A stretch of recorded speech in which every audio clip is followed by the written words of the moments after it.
చూసారా, ఒక్క జీవుడికి కావలసిన అనేక ప్రయోజనాలను ఉద్దేశించి ఋషులు రుద్ర నమ్మకం అనే కల్పవృక్షాన్ని మన కోసం నాటారండి. ఇక్కడ ఏది కావాలంటే అది ఇస్తుంది.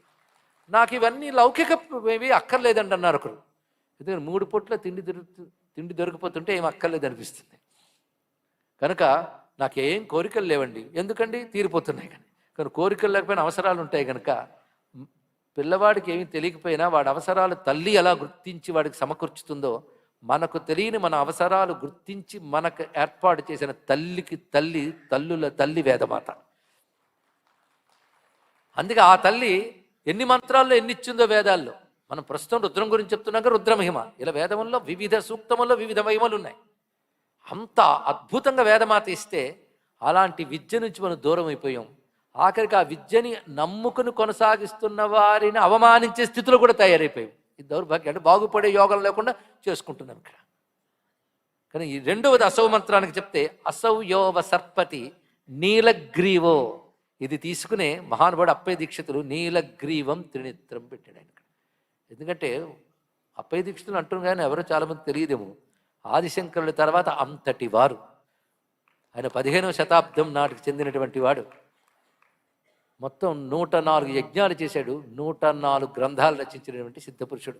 కంచి మహాస్వామి వారు ఆయన సాక్షాత్ శివుడు అని చెప్పారు. ఆయన జీవితం చూస్తే అలా ఉంటుంది.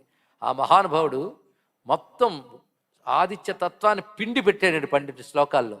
దీన్ని బట్టి ప్రవచనం శ్రద్ధగా విన్న వాళ్ళకి చదువుకోవాల్సిన పుస్తకాలు చాలా ఉన్నాయన్నమాట అని తెలిసింది. ఇంకా మీకు ఓపిక ఉండాలి. కానీ మయూరుడు అనే కవి సూర్య శతకమని రచించారండి. ఎంత ఉందో ఆదిత్య విజ్ఞానం అంతా. అది ఎందుకంటే తెలుసుకోవడానికి కాదు, అనుభూతి చెందడం కోసం.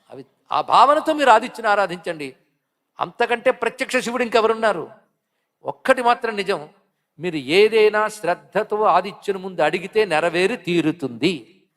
ఇది ఎందరో అనుభవం ప్రమాణం. అందుకే త్వచిదోష, దృశ్యదోష, హృదయదోష వీటన్నిటి కించిత్ రోషాగ్నినా తగలబెడతాడు కనుక హేడా అన్నారు. ఆయన అసౌ యహ అవసర్పతి, ఆయన సర్పతి అంటే ప్రాకుతూ వెళ్ళడం అక్కడ. అందుకే సర్పానికి ఆ పేరు అందుకు వచ్చిందండి. ఆయన అదిగో ఆకాశం మీద పాకుతూ వెళ్తున్నాడు. ఎంత పాకుతూ, ఎంత నెమ్మదిగా కాదు. ఆయన ఒక కనురెప్పపాటులోని సగం కాలంలోనే 2220 యోజనాలు దాటుతాడు. ఈ లెక్క కట్టేశారు. అది నిమిషార్ధేనైకైన ద్వేచశతే 2 క్రమమాణ యోజనానాం నమోస్తుతే నల్యనాథాయ. దీనికి విద్యారణ్యుల వారు సౌరభాష్యంలో కనురెప్పపాటులోని సగం కాలంలో ఇన్ని యోజనాలు వెళ్తాడని లెక్క కట్టేశారు.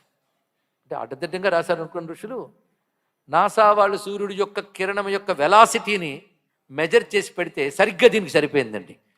అందుకే స్వామి వివేకానంద చెప్పిన మాట గుర్తొస్తుంది, సైన్స్ డెవలప్ అవుతున్న కొద్దీ హిందూ మతం గొప్పతనం బయటపడుతుంది అని చెప్పాడు. అదే జరుగుతుంది నేటికి కూడా. తట్టుకోలేకపోతున్నారు. ఒకప్పుడు యోగా ఏమిటి, మఠాలు వేసుకోవడం ఏంటి అన్నవాళ్ళు యోగాని మించిన ఆరోగ్యకరమైన మార్గం మరొకటి లేదు అంటున్నారు. అది హిందువులది అని గర్వంగా మనం చెప్పాలి. హిందువులు ప్రపంచానికి ఇచ్చిన కానుక. ఎందుకంటే దీని నుంచి లాగేసుకుని వాళ్ళ మతం స్టాంపులు వేసేసుకుని వాళ్ళు తయారయ్యారు. ఇలా అద్భుతమైన విజ్ఞానాలు ఎన్ని ఇచ్చిందో ఇది కూడా అలాంటి రహస్యం లెక్కలు కట్టి మరీ చెప్పేశారండి. అది అసౌ యోవ సర్పతి. ఎవడు వాడు? నీలగ్రీవ, నీలకంఠుడు. ఏం నీలకంఠుడు? మరి నీలలోహితుడు మొన్ననే చెప్పాం కదా. అంటే లోపల నీలము దాచినవాడు. అంటే నీలకంఠుడు కథ ఉంది, అందులో ఏం సందేహం లేదు.